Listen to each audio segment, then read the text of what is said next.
Hi, it's EPA Deputy Administrator David Fotouhi here in Seattle, where I just finished up a tour of the Seattle Soccer House, where we've got fans already gathered to watch the FIFA World Cup.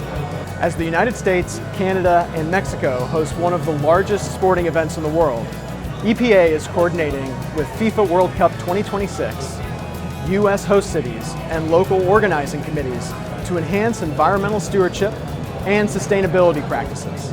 EPA is committed to delivering clean air, land, and water for every American, strengthening cooperative federalism, and applying gold standard science.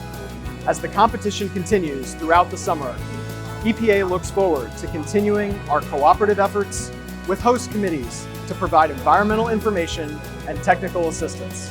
Together, we know we can make FIFA World Cup 2026 a great environmental success.